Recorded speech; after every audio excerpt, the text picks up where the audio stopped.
mucho, demasiado. Mucho, c'est l'on veut dire en pile. En pile. Demasiado, et l'on veut dire trop en espagnol. Trop. Exemple, estudio mucho. Estudio mucho. Moi étudier en pile. OK? Bon bagay. Par exemple, estudio demasiado. Estudio demasiado. Moi étudier trop. Voilà. Nous faut net. Ouais, on y a là. Chaque ou besoin dit en pile, dit mucho. Chaque ou besoin dit et demasiado, dit et chaque ou besoin dit trop, dit demasiado. OK? Mais il y a une rectification besoin en plus comme bonus. Demasiado, li changer. Mucho, li changer forme. Li changer forme. L'on utilise mucho, li c'est pour masculin singulier. Les noms masculin singulier. Comprendre? Les utiliser et les noms féminins singulier ou dit mucha. Les noms masculins pluriel ou dit muchos. Les noms féminins pluriel ou dit muchas. Seulement ça. De même pour demasiado, les changer même genre avec mucho. OK? Et demasiado, demasiado, demasiados, demasiadas. Voilà. OK. Ouais, on y a, nous voilà beau phrase. Et pour qu'un habile. Exemple, moins gain en pile l'argent. Moins gain en pile l'argent. M'a dit, tengo mucho dinero.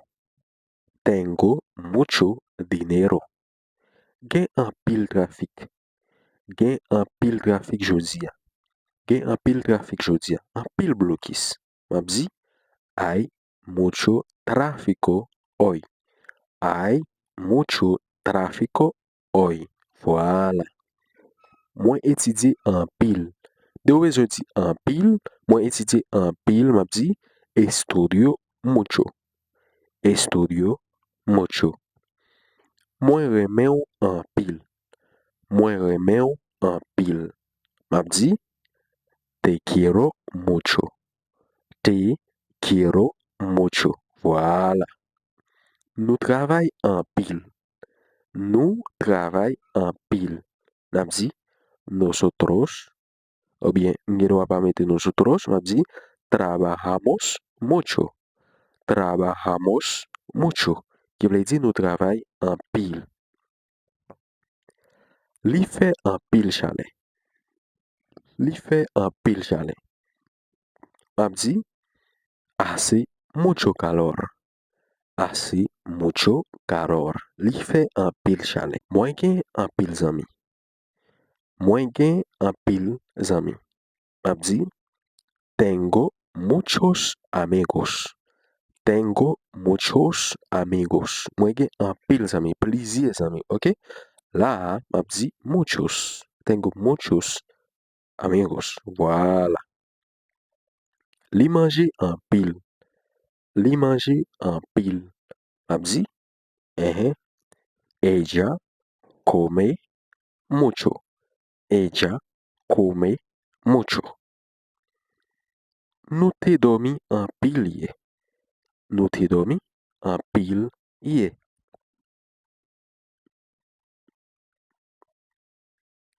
M'a dit dormimos mucho ayer. Nous te dormi en pile hier. Voilà. Gen en pile kay ici là. Gen en pile kay ici là. M'a dit kay, kay, en pile kay, plusieurs kay. M'a dit hay muchas casas aquí. Hay muchas casas aquí. Voilà. Ou parler en pile. Ou parler en pile. Ou qui t'en connaît comme vous dites, ou parler. On dit hablas mucho. Hablas mucho. Le même nom qu'on dit, ou radoter en pile. Haïtien nous yo. nous radoter ou radoter en pile mon cher. Hablas mucho. Moi voyager en pile pour travail. Moi voyager en pile pour travail. M'a dit viajo mucho por trabajo. Viajo mucho por trabajo. Viajo mucho por trabajo. Voilà. Li fait un pile la pli dans mois avril. Eh, n'a dit llueve mucho en abril. Llueve mucho en abril. OK? Moi gen en pile patience. Moi gen en pile patience. Tengo mucha paciencia. Tengo mucha paciencia. Voilà. Nous marcher en pile. Nous marcher en pile. M'a dit caminamos mucho. Caminamos mucho. Nous marcher en pile. Yo pi bien en pile kounya. Yo pi bien en pile kounya. M'a dit están mucho mejor ahora. Están mucho mejor ahora. Yo pi bien en pile kounya. En pile moun te vini. En pile moun te vini. M'a dit mucha gente vino. Mucha gente vino. Voilà. Moi remè liv ça en pile. Moi remè liv ça en pile. M'a dit me gusta mucho ese libro. Me gusta mucho ese libro. Voilà. Nous gen un pile problème. Nous gen un pile problème. N'a dit tenemos muchos problemas. Tenemos muchos problemas. OK? Tenemos muchos problemas. Natif lan li pa tellement sonné tout SU. Comprenez? Tenemos muchos problemas. Voilà. Content rencontrer vous. Content rencontrer vous. Mucho gusto. Mucho gusto. Mucho gusto.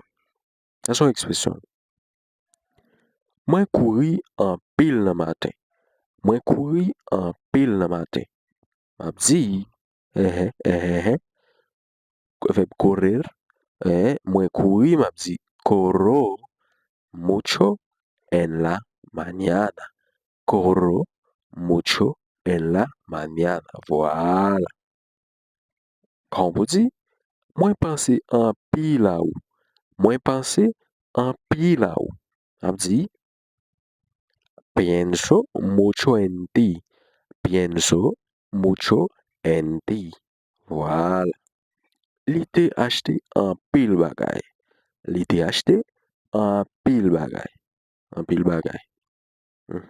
Ap di, li te acheté qui c'est compró muchas cosas. Compró muchas cosas. Te gen en pile bruit. Te gen en pile bruit. Avec baber, quand vous dites te gen, quand vous dites te gen déjà, on dit había mucho ruido. Había mucho ruido. Voilà. Li fait un pile fouet. Ou bien, li fait fouet en pile. Li fait un pile fouet. Li fait fouet en pile. On dit hace mucho frío. Hace mucho frío. Voilà. Vous pratiquez en pile sport. Vous pratiquez en pile sport. On dit practican mucho deporte. Practican mucho deporte. Practican mucho deporte. Voilà. Moi gen en pile question. Moi gen en pile question. N'a dit tengo muchas preguntas. Tengo muchas preguntas. Voilà. Quand vous dit nous boire en pile l'eau. Nous boire en pile de l'eau. N'a dit bebemos mucha agua. Bebemos mucha agua. Bebemos mucha agua. Voilà. Moi apprendre en pile avec vous. Moi apprendre en pile avec vous. Ok, voilà. Et sous apprendre en pile avec moi, faites quitter ça dans l'espace commentaire pour dire comment vous dire. Moi apprendre en pile avec vous. Comment vous dire? Ok, sous apprendre en pile avec Espagnol Lovi, quittez ça dans l'espace commentaire. Comment vous dire? Ça a coûté en pile. Ça a coûté en pile. N'a dit eso cuesta mucho. Eso cuesta mucho. Voilà. Ok, qu'on y a, on va le passer avec phrase avec demasiado. Love les dit trop. Moi, j'ai trop travail. Par exemple, si me dit, moi, j'ai trop travail. Tengo demasiado trabajo. Tengo demasiado trabajo. Ou manger trop. Ou manger trop. Comes demasiado. Comes demasiado. Litroche. Litroche. Es demasiado caro. Es demasiado caro. Gen trop moun ici là.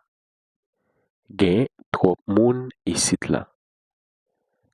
Hay demasiada gente aquí. Hay demasiada gente aquí. Ou parle trop. Ou parle trop. Ou dit hablas demasiado. Hablas demasiado. Moi te dormi trop hier. Moi te dormi trop hier. Dormí demasiado ayer. Dormí demasiado ayer.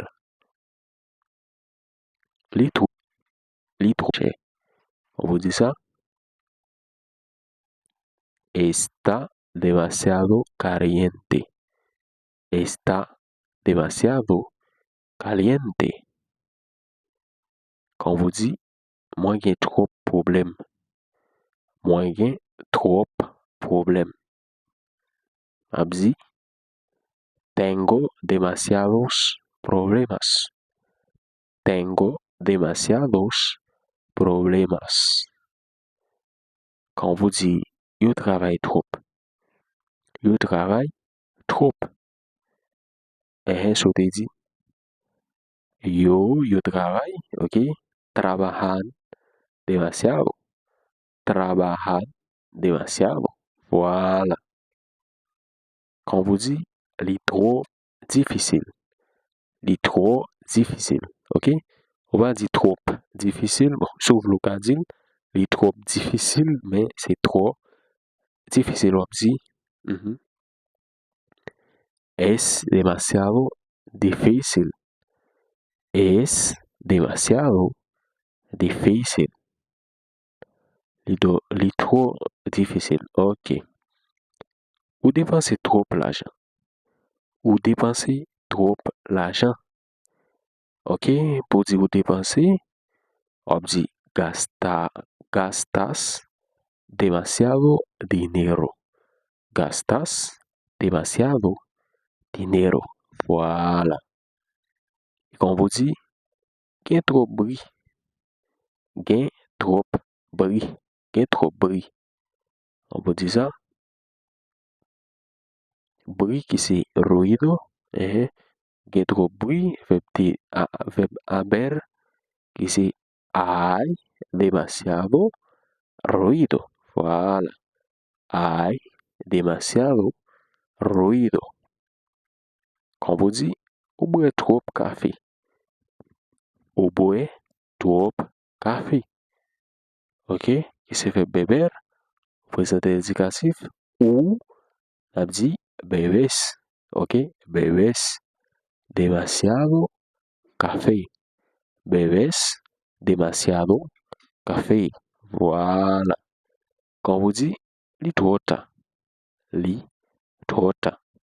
Li trota. On dit, es demasiado tarde. Es demasiado tarde. Sou te di ça? C'est vrai? Réponse ça. Et quand vous dit, nous marcher trop jodi. Nous marcher trop jodi. Quand vous dit ça? Sou te di, caminamos demasiado hoy. Caminamos demasiado hoy. Qui veut dire, nous marcher trop jodi. Partage vidéo avec nos amis. Qui veut parler moyen. Voilà. Et je vous dis, moins gen trop question. Moins gen trop question. Et quand vous dites ça, tengo demasiadas preguntas. Tengo demasiadas preguntas. Là, de preguntas, l'étudiant féminin pluriel. Ça faut mettre demasiadas, ok? Voilà. Et quand vous dites, vous pensez trop, vous pensez trop. Quand vous dites, vous pensez, on dit, vous pensez, ok? Piensas demasiado. Piensas demasiado. Qui veut dire, vous pensez trop. Ok. Quand vous dites, ça trop. Ça trop. Ça trop. On dit, eso es demasiado. Eso es demasiado. Qui veut dire, ça trop. Voilà. Il fait trop la pluie dans le mois mai. Ou bien, la pluie a tombé trop dans le mois mai. Comment on dit ça? Je te dis, llueve demasiado en mayo. Llueve demasiado en mayo. Il y a qui vont dire mayo. Mayo, pas de problème. Et llueve demasiado en mayo. Voilà.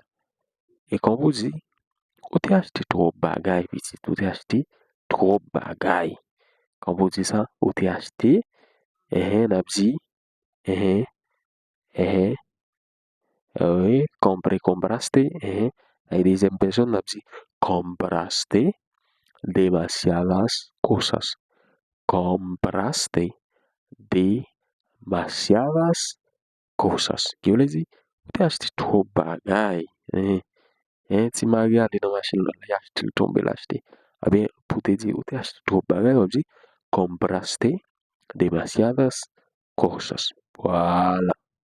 Et quand vous dites, moins inquiété trop, moins trop inquiété, moins inquiété trop, ou bien moins trop inquiété. On dit, me preocupo demasiado.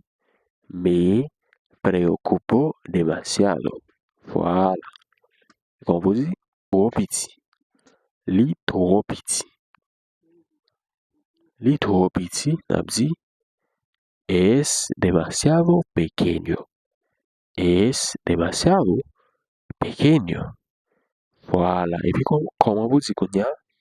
Gen trop ere. Gen trop ere. Ok?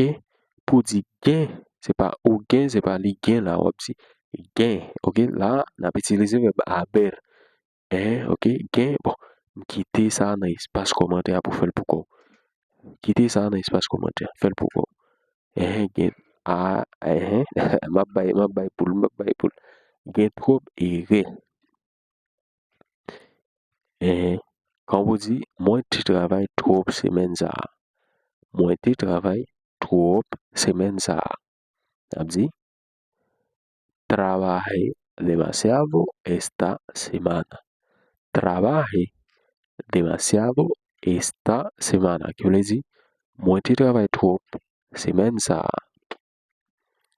Et quand vous dites, tu as trop pression. Tu as trop pression. Ok? Nous connaissons dit pression. Des mots qui terminent en sion déjà. Il y a trop pression.